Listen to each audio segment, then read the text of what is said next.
Imagine being told you have to build a nation in a desert, where 60% of your land receives almost no rainfall, where water is so scarce that ancient civilizations fought wars over every spring, every well, every drop. 1948. The State of Israel is born. Within months, hundreds of thousands of refugees pour in. Holocaust survivors, Jewish refugees from Arab countries, people with nowhere else to go. The population doubles, then triples. And there's a problem. There isn't enough water. In the north, rain falls on the Sea of Galilee and the Jordan River valleys. But in the south, the Negev desert, nothing. Just heat, sand, and impossible dreams. The British had already declared it. This land cannot support a large population. There simply isn't enough water to grow food. But what if you could move the water? What if you could take the rain from the north and carry it across mountains, through deserts, to the parched south? What if you could make water flow uphill? The dream started with one man, Simcha Blas, a water engineer who refused to accept the impossible. In 1939, as the British White Paper limited Jewish immigration, claiming there wasn't enough water to support more people, Blas was given a mission: prove them wrong. His idea was audacious. The Sea of Galilee, sitting 213 meters below sea level, receives most of the country's rainfall. What if you could pump that water up and over the Galilean hills, then let gravity carry it 130 kilometers south to the Negev desert? People thought it was madness. You're talking about moving 1.7 million cubic meters of water every single day, lifting it over 600 meters in total elevation. In 1950, nothing like this had ever been attempted. American soil conservationist Walter Loudermilk published detailed plans in 1944, but plans on paper are one thing. Actually building it? That would require vision, determination, and engineering brilliance on a scale the world had never seen. In 1953, Israel made a decision. Despite being one of the poorest nations on earth, despite having no money, despite still fighting for survival, they would build it. The project would consume 5% of the entire national GDP. At its peak, 1 in every 14 able-bodied people in the country would work on it. They called it the National Water Carrier, and it would either save the nation or bankrupt it. This is where it begins, the Sapir pumping station, and it's unlike anything you've ever seen. The main pump hall is carved entirely into a mountain. It's 80 meters long, 20 meters wide, and 40 meters deep, shaped like a giant egg. And inside, 3 colossal pumps, each one powered by 20,000 kilowatts. That's 27,000 horsepower. Each pump can move 6.75 million cubic meters of water every second. To put that in perspective, that's enough to fill an Olympic swimming pool in under 7 minutes. These pumps have one job: lift water from 213 meters below sea level to 44 meters above sea level, a total rise of 257 meters. They've been doing this 24 hours a day, 7 days a week for 60 years without stopping. Building this was a nightmare. Engineers had to excavate deep into volcanic rock, construct earthquake-resistant structures, and install pumps that hadn't even been invented yet. Everything was custom designed. The Americans provided the massive diesel generators. The pump technology came from cutting-edge research in the United States. The water enters through hundreds of meters of submerged pipeline beneath the Sea of Galilee. Each section is made of 12 concrete pipes, 5 meters long, 3 meters wide, encased in steel, sealed and floated into position. A star-shaped cap mounted vertically, allows water to be drawn from all directions. From the Sapir station, the water shoots up through a 2,200-meter-long pressure pipe, steel designed to withstand tremendous force, and then it emerges into open air. The Jordan Canal. 17 kilometers of open channel carved along a mountainside, water flowing by pure gravity. When full, it's nearly 3 meters deep. But there's a problem. 2 massive wadis, dry riverbeds, cut right across the path. Nahal Amud and Nahal Salman, deep gorges that would drain the canal completely. The solution? Inverted siphons. The water plunges down into pipes that go under the wadis, then rises back up on the other side. No pumps needed, just precise engineering using water pressure and gravity. The water enters the Salman Reservoir, and here it faces the biggest obstacle of all, the central mountain ridge of Galilee, another 115 meters straight up. Custom-built turbines and pumps designed specifically for this project lift millions of meters of water up and over, and then the water disappears underground. 13 kilometers of hand-carved tunnels through limestone, through basaltic rock. The Yaakov Tunnel alone stretches 850 meters beneath the hills of Elan. Workers carved it meter by meter, maintaining a precise gradient so water would flow by gravity while minimizing the need for additional pumping. 3 meters wide, reinforced with steel and concrete, designed to handle high pressure and allow for future expansion. It was backbreaking work, dangerous work, and it was only the beginning. The water emerges at the Beit Netofa Valley, where Israel's largest reservoir system awaits, the Eshkol Reservoir, 4.5 million cubic meters capacity. This is the heart of the entire system.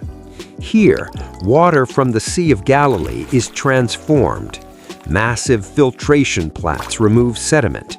Chemicals are added to meet drinking water standards. Tests are conducted around the clock.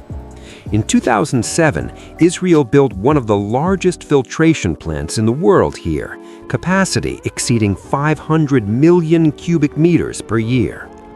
But there was another enemy, evaporation.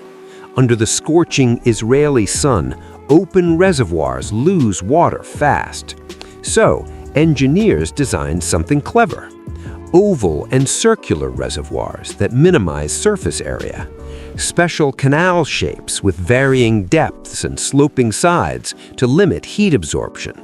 From here, the water enters the crown jewel of the system, the 108-inch pipeline. 86 kilometers of steel and concrete conduit heading south. It crosses through valleys, beneath cities, under roads and railways. It connects with the Yarkon Negev system near Tel Aviv and Petah Tikva, and from there it branches out in every direction, to farms, to cities, to the desert itself. And what was once impossible becomes reality. Beersheba evolves into a thriving center of education and research. The city of Arad rises from nothing in 1962, Israel's first planned city in the desert. Dimona, Mitzpe Ramon, Kiryat Gat, all flourish. The Negev, which covers 60% of Israel's territory, becomes inhabitable. But there was a problem.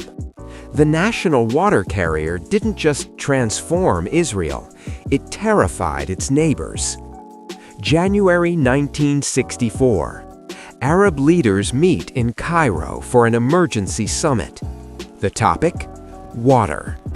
The Israeli national water carrier is about to begin operations, and the Arab League makes a declaration. They propose a counterplan. Divert the Jordan River's headwaters, the Banyas and Hatzbani rivers in Syria, away from the Sea of Galilee.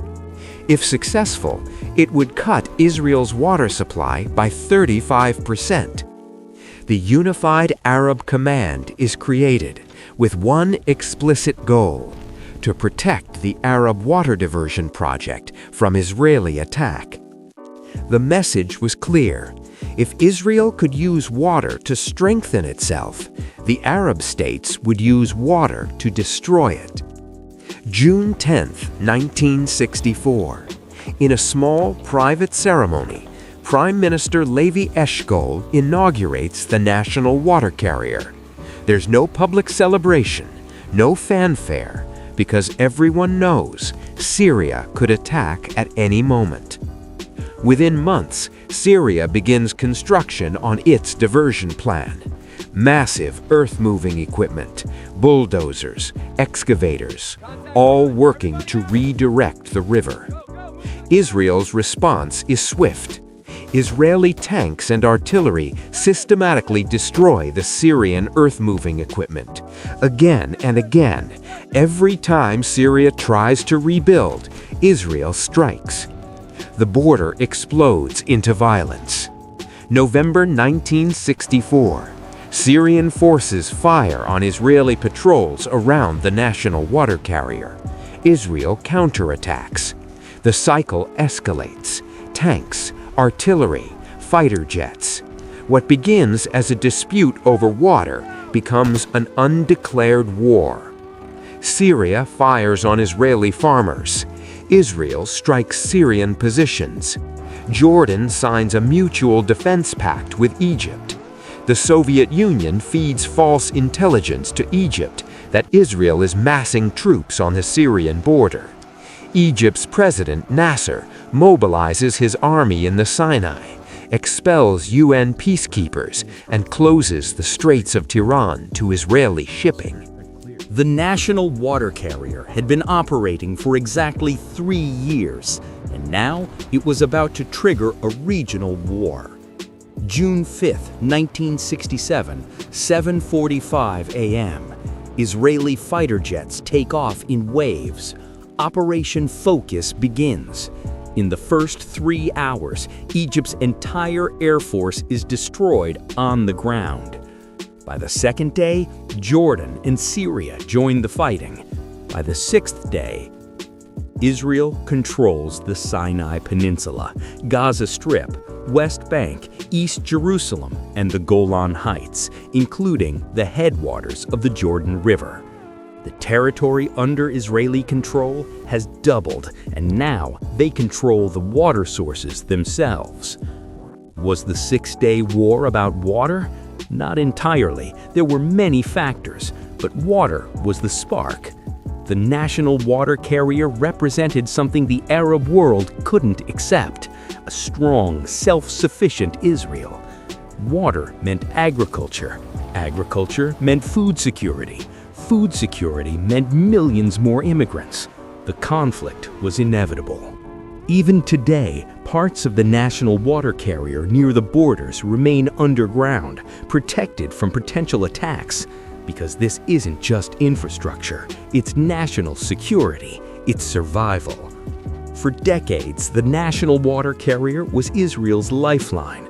At its peak in the 1990s, it supplied over 300 million cubic meters annually from the Sea of Galilee. But there was a cost. The Sea of Galilee began to shrink. Water levels dropped dangerously low. The Dead Sea, fed by the Jordan River, lost a third of its surface area. Springs collapsed. Aquifers were contaminated. Israel was drinking itself dry. And then came the droughts. 1998 to 2002, the worst in 900 years. Israel faced a terrifying possibility. The national water carrier, the project that had saved the nation, might kill it. The answer came from the sea. Welcome to the Sorek Desalination Plant, the largest reverse osmosis facility in the world. 50,000 membranes, each 4 feet high, 16 inches wide, spinning like jet engines. Inside each cylinder are sheets of plastic membranes with pores less than 100th the diameter of a human hair. Seawater is forced through its 70 atmospheres of pressure. Pure water passes through the membranes. Salt and impurities stay behind as brine, which is returned to the sea. The result? 640,000 cubic meters of fresh drinking water every single day. Israel now operates 5 massive desalination plants along its Mediterranean coast.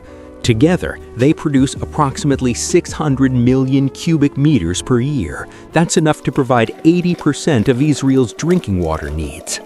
2 more plants are under construction.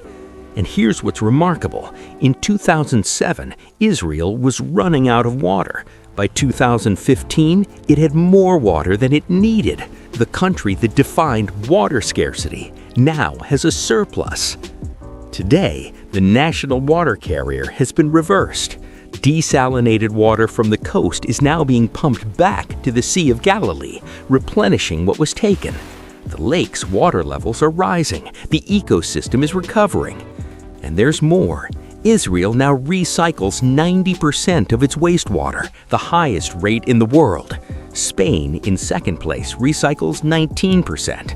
That recycled water, treated to tertiary standards, irrigates Israel's farms. The Shafdan plant near Tel Aviv alone processes 134 million cubic meters annually. The result? Israel now exports billions in agricultural products from a desert. Tomatoes, peppers, dates, flowers, all grown with recycled wastewater and desalinated seawater, distributed through a network that began with 3 pumps carved into a mountain 60 years ago. So what is the national water carrier? It's 130 kilometers of pipes, canals, tunnels, and reservoirs. It's pumps that have run continuously for 60 decades. It's engineering that defied gravity and transformed geography. But it's more than that. It's the ability to turn on a faucet in Beersheba and have water flow in a city that's in the middle of a desert. It's farms growing food where nothing should grow. It's 8 million people living in a land that was told it could never support them. The national water carrier pioneered techniques that are now used worldwide. Large-scale water transfers in California, China, and Libya owe a debt to Israel's project.